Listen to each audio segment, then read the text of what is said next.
5 de setembro de 2023, sejam todos muito bem-vindos, meus amigos, a mais um vídeo do canal Terra Brasilis News. Tudo bem com vocês? Espero que sim, até porque o dia de hoje traz notícias muito quentes e nós vamos conversar sobre isto, dizendo que o general, o José Penteado, que era o número 2 do GSI, apontou o dedo diretamente para G. Dias como responsável pela inoperância lá no Palácio do Planalto. E vamos falar de início que o Flávio Dino disse que a PF está preparada para atender ao presidente. Vejam só que coisa. Em dia de formatura dos novos agentes da Polícia Federal, o ministro Flávio Dino se dirigiu ao atual mandante brasileiro, que estava presente, e afirmou claramente que a Polícia Federal está presente para servi-lo, para atendê-lo e atender também ao Brasil. Eu pensei que fosse ao contrário. Atender ao Brasil e, consequentemente, todos os outros cidadãos brasileiros. Mas não, ele fez questão de dizer para atendê-lo. É uma coisa absurda. E se não fosse tão grande esse absurdo, né, poderíamos passar batido nesse dia de formatura da PF, dos novos agentes, até porque a própria instituição Polícia Federal já não ostenta mais aquele prestígio que possuía com os brasileiros. Perderam muito prestígio desde o dia que passaram a agir como uma polícia particular de um tal ministro. Assim como perdeu prestígio as próprias Forças Armadas, não é isso?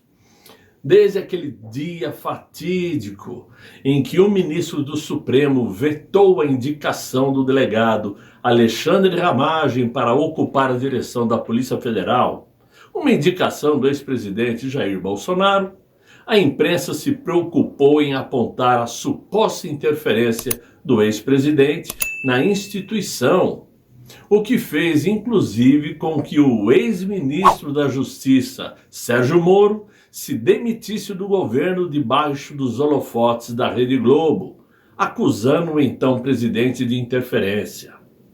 No entanto, agora, mesmo com tamanho absurdo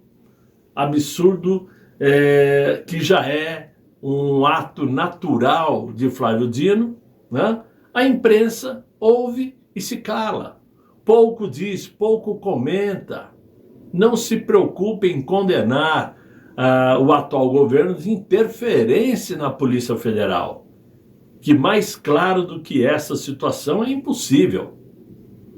Hoje mesmo, o mandante brasileiro, inclusive, declarou também que vai defender a ideia de que os votos dos ministros do Supremo fiquem em sigilo, que a população não precisa saber o que cada ministro pensa e como ele vota. Porque, na opinião dele, ao sabermos da opinião ou do voto de cada ministro, isto ajuda a aumentar a animosidade contra eles e que eles já não possuem mais o direito de sair e andar nas ruas.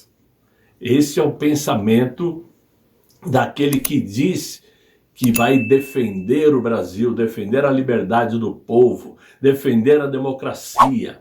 Horas, vamos lembrar que os ministros do Supremo não foram escolhidos pela população, mas fazem parte do governo. Porque o governo brasileiro é administrado por 3 instituições, inclusive o Supremo Tribunal Federal. Portanto, estas instituições devem sim satisfação ao povo brasileiro e automaticamente nós temos que saber sim como vota cada ministro. E se não gostamos, é nosso direito não gostar.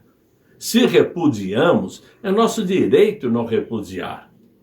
Portanto, essa é mais uma das palavras que comprovam que o atual mandante brasileiro pretende fazer no Brasil já não era novidade para nós desde o início. Fica surpreso quem quer, né? Eu não sei o que pensam os senhores que estão me ouvindo, Mas esta é a minha opinião, né? Essa ideia não deixa de ser uma ideia ditatorial.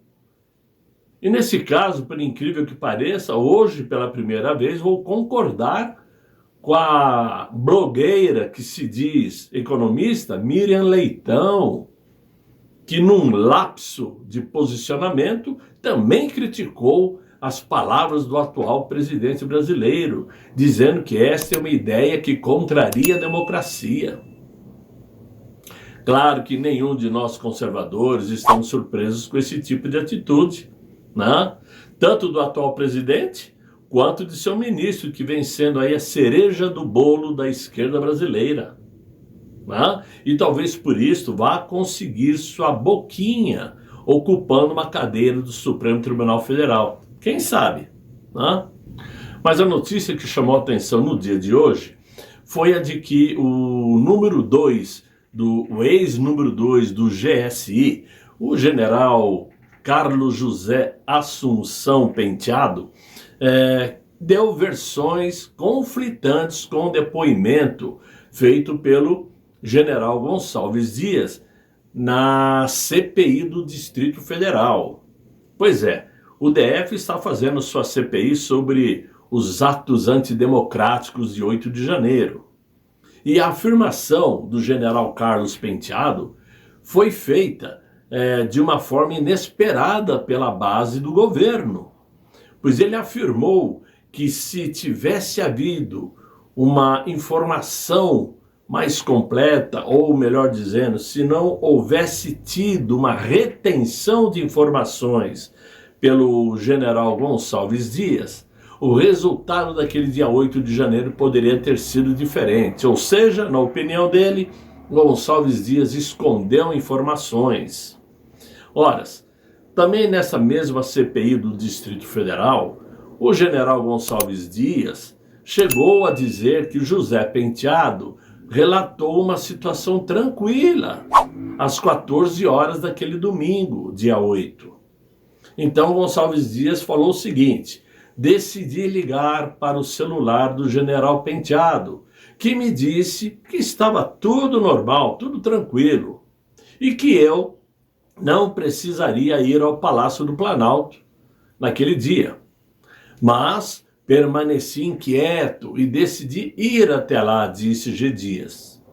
Porém, o general José Penteado, Carlos Penteado, melhor dizendo, rebateu Gonçalves Dias e disse que, nesse horário, ele não se lembra se o G. Dias ligou para ele ou não, mas dificilmente diria ao G. Dias que estava tudo normal, até porque não tinha essas informações e não estava acompanhando o que estava acontecendo.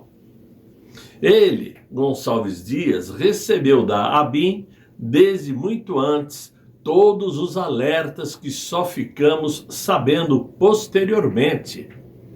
Às 8 horas, ele fala com o diretor da agência que nós iríamos ter problemas. E isso não foi repassado. Realmente o Gonçalves Dias afirmou isso, inclusive, na CPMI também, né? Que falou lá para o ex-diretor da ABIN que iríamos ter problemas. Isso é verdade. O general Carlos Penteado afirmou ainda que o Gonçalves Dias recebeu todos os alertas da ABIN, mas não repassou a ele, para que ele pudesse repassar a quem de direito. Outra informação que chamou a atenção foi a de que o plano escudo, que chegou a ser planejado, não foi colocado em prática por falta de informação. Caso contrário, a resposta das forças de segurança teriam sido outras. Não recebi nenhum relatório, mensagem de WhatsApp ou contato telefônico do G. Dias alertando para a possibilidade de ações violentas na Praça dos Três Poderes, disse ele. O depoente ainda criticou essa falta de informação, dizendo que a dosagem de tropa seria bem maior do que aquela aplicada no dia 8, caso os dados da ABIN fossem repassados a ele. Segundo ele, A tropa dentro do Palácio do Planalto, naquela data, contava com 133 militares, que não foram suficientes para conter os manifestantes. Bem, em minha opinião, minha modesta opinião, o general Gonçalves Dias foi responsável direto pela inoperância das forças de segurança. E isto,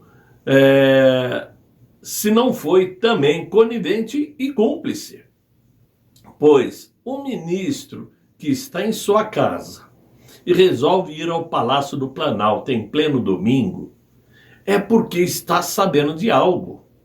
Ele não iria sair de casa, né? Tirar seu chinelo, sua bermuda, sua camiseta, para ir até o Palácio do Planalto olhar o quê? Olhar nada? Não, ele foi porque ele sabia que alguma coisa estava acontecendo. Outra coisa, disse que chegou às 14 horas no Palácio do Planalto. Porém, as câmeras do Palácio do Planalto mostram as primeiras imagens de Gonçalves Dias apenas após as 16 horas. E ainda por cima com toda aquela tranquilidade de quem está apenas conferindo e não combatendo o que estava acontecendo. As histórias do Gonçalves Dias não batem, assim como não batem as histórias contadas por Flávio Dino dizendo que as imagens do Ministério da Justiça foram apagadas. Tudo isto pode até demorar, mas um dia vem à tona. Espero eu estar aqui para dividir com vocês a verdade dos fatos. Por hora, meus amigos, é o que eu tinha para vocês. Tomara que vocês tenham gostado. Vejam o vídeo lá do Rumble. É sempre bom dar uma olhadinha, porque vocês vão gostar. Se inscrevam no Terra Brasilis News. Colaborem com o canal. Ajudem, se puder, o canal, né? E chamem os amigos para se inscreverem no Terra Brasilis News. Eu desejo a vocês um excelente fim de noite, muito bom descanso. E até amanhã, se Deus quiser, Ele há de querer. Fiquem bem, fiquem com Deus. Tchau, tchau.